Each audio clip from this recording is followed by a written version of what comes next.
እና እኛ የነጭ ከዚህ በኋላ ነጭን እኛ አንከለክልም። እኛ ቴክኖሎጂ እንፈልጋለን፣ ንጹህ መጠጥ እንፈልጋለን። ህዝባችን ቅም አለው እየበላ ያለው ጄኖሳይድ 70 ዓመት ሙሉ እየተፈጸመበት ነው። የእናንተ ፖሊሲ ነው። ይህን ፖሊሲ አንሱልን፣ አብረን እንስራ የሚል የአማራ ዶክተር እስካሁን ሊፈጠር አልቻለም። 7 ዓመት እየቀሰቀስኩ ነው። ይሄ ደረመናም ዶክተር ከነ ሰለሞን ጋር የሚባሉት ኦሮሞዎች ጀምሮ በኤቢሲ ኒውስ እየተሰበሰበ ገና አደራጅተው ምን አላችሁ ስማቸው እኮ ስብሰባ ገብተና ታስታውሱ እንደ አይሁድ ትልቅ ድርጅት ከፍለው ከዓለም አቀፍ ነን ኦርጋናይዜሽን ዶላር ሊሰበስቡ ትልቅ ጊጋንት ድርጅት ሊያቋቁሙ አየህ። ፋኖ ማይም ነው አሉ እዚያ ሲዋሩ። ፋኖ ገበሬ ስለሆነ እኛን ወስዶ ያስቀምጠናል። ከማያውቁት መላክ የሚያውቁት ሰይጣን ስለሆነ አሜሪካ ነው እዚህ ነው ግሪን ካርድ አለን ነው ያለ ዶክተሮችን ፕሮፋይላችን ከፍ ያለ ነው ወስዶ ያስቀምጠናል ብሎ የሚደራጅ እኮ ትግሬውንም ኦሮሞን ያቀፈ ወደ አማራ እኮ ነው ያለ። ግን እውነተኛ አማራዎች ግን 5 ሰዎች በቂ ናቸው። እንደነ ዶክተር አበባ ያሉት በእውነት እንደነ አቶ አያሌው መንገሻ ያሉ ሰዎች 7-10 ዶክተሮች በቂ እኮ ነው። ወጣቶችን ደግሞ አብረው በሳብ ኮሚቴ አቋቁመው አሜሪካ መንግስት ጋር መግባት እኮ ነው። ህዝቡን ኮል ማድረግ እኮ ነው። ሚዲያ በአጭር ጊዜ ማቋቋም እኮ ነው። አማራን ኢትዮጵያ እንታደጋለን ብለው ቢመጣው እነዚህ ዶክተሮች እያንዳንዱ አማራ ግራ ስለገባውን ፋኖ ሁሉ ከጎናቸው ይቆማል። ከዚያስ ዲፕሎማሲውን እናሳልጠዋለን፣ አሜሪካን እናሳምናለን። በሰረገላ እየወጡ እኛ አሸንፈናል የሚሉ ጉራጌዎች እንደሆኑ፣ ትግሬዎች ራሳቸው እንደሆኑ፣ ኦሮሞች እንደሆኑ እኛን ሊያስጠሉ ደቡቦች እንደሆኑ መቀስቀስ እኮ ነው። አማራ አይደለም ሰረገላ ወጥቶ ነጭን አሸነፍኩ የሚል ብሎ ማስረዳት ያስፈልጋል። አውሮፓኖች፣ ነጮች፣ ጣሊያንን፣ እንግሊዝን፣ አሜሪካን ማስረዳት ያስፈልጋል። ኪሲንገር የጻፈው ፖሊሲ ለእኛ አይመጥንም። አቢሲኒያ ምናምን እኛ ጠላታችሁ አይደለንም። እኛ አፍሪካን መቀራመት ከፈለጋችሁ እኛ ክፍት ነው መንገዱ። በምስራቅ አፍሪካ ገናን መንግስት ግን ማድረግ እኛ መሆን እንፈልጋለን። አፍሪካን መብላት ከፈለጋችሁ እንኳን ሌላ አባይን በጋራ እንጠቀምበታለን ብለን አሁን የተማረው ኃይል ቢደራደር አሜሪካን ፋኖ የሚባለው መሪ ይፈለጋል። ማን ነው መሪያችሁን አምጡት ይባላል። የጦር አመራራችሁ ማን ይሁን ምረጡ ነው የምትባሉ። እንደዚህ እኮ ነው የሚባለው። እንደ ትግሬዎች ምረጡ።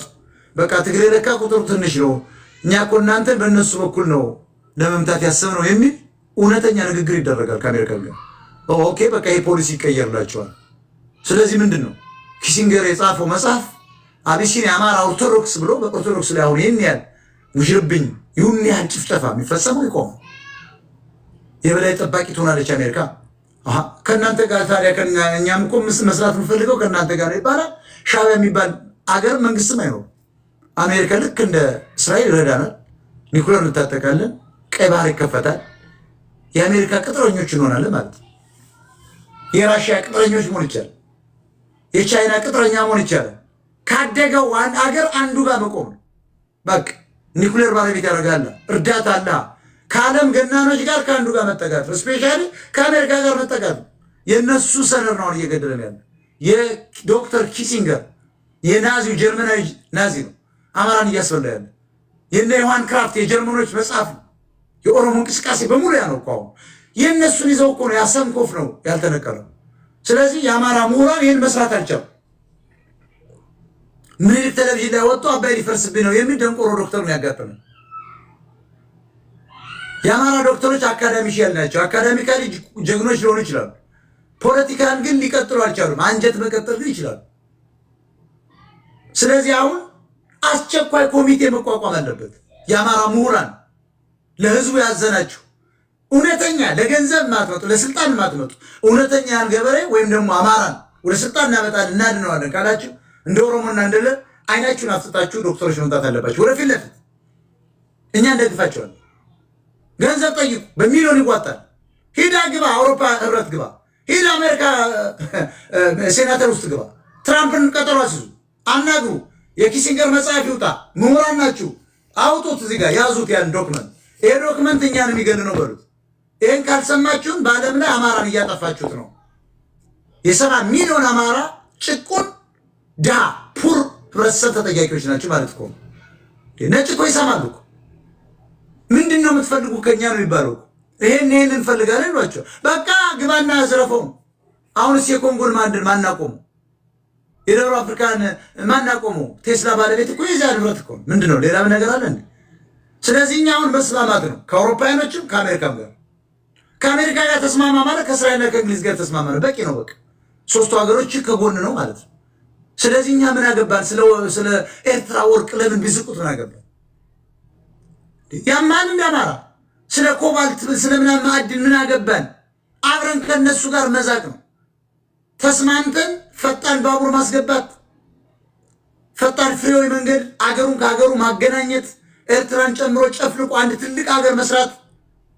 በአፍሪካ ታሪካችን የታወቀ ነው። 3000 ዓመት ታሪክ ነው ያለን። በጣም ያከብሩናል። ኤንሸንት ህዝብ እኮ ነው ኢትዮጵያ ማለት። ቀስ እያሉ ደቡብ ሱዳን ያመጡልናል። በቀጥታ ጅቡቲን ይከፍቱልናል አሜሪካኖች። ከዚያስ ሌላኛው አሜሪካ ሀገር ተፈጠረች ማለት ነው። ይሄንን የሚያስብ ዶክተር የለም እኮ። ይሄንን የሚያስብ ፖለቲሻን የለም። ይሄንን የሚያስብ ድርጅት የለም፣ ማህበር የለም። ዝም ብሎ ተሰብስቦ እንደ ቁብና እንደ ሰንበቴ ድራፍቱን ይጠጣል፣ እዚህ ቁርጡን ይበላል። ደናዋል ደናዋል። ይሄ ብስናታም ዲያስፖራ ምንም አይጠቅመንም።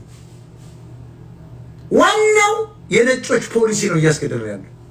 መጥፋት አለበት ተብሏል ይሄ ህዝብ። ምክንያቱም በጣሊያን መክተናቸዋል፣ በእንግሊዝ መክተናቸው። እንግሊዝም አልፈለጉም። 2 ጊዜ 3 ጊዜ ተሸንፈዋል።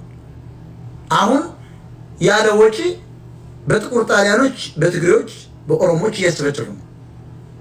ስለዚህ አማራ ምሁራን በዚህ ደረጃ ተሰባስበው በፍጥነት ይሄን ቢቀይሩ፣ ለፋኖ ደግሞ ስትራቴጂ ማኒፌስቶ ቢቀርጹለት፣ በምሁራን አእምሮ አስተሳሰብ በምሁራን አንደበት ቢነገር፣ እኛ ወደኋላ ተገፍተን እነሱ መጥተው ወደፊት ሚዲያ ቢይዙ፣ እኛ ተጠራርገን ከቲክቶክ ላይ ብንጠፋ፣ ከዩቲዩብ ላይ ብንጠፋ፣ አንድ ሜንስትሪም ላይ አቋቁመላቸው ራሳቸው ዲፕሎማሲውን እያሳለጡ ይሄንን የአረብ ሀገር ሩዝ ቀቀይ ሁሉ ብናጠፋው፣ ገንዘብ ብቻ ስንጠየቅ እኛ 501,000 ዶላር እያቀረብ ምሁሮቻችንን ወደፊት ማምጣት እኮ ነው። አማራ እኮ በጣም የተማረ እኮ ነው። ምን ያርጋውን? ዶክተሩም እኮ እኛን እየሰደብ ነው። ምን እያልን እንዴት ይምጣ? ተሸማቀቀ እኮ የአማራ ምሁራኖች እኮ በእውነት የአማራ የደህንነት ሰዎች ምናምን እኮ አሁን መውጣት አልቻሉም።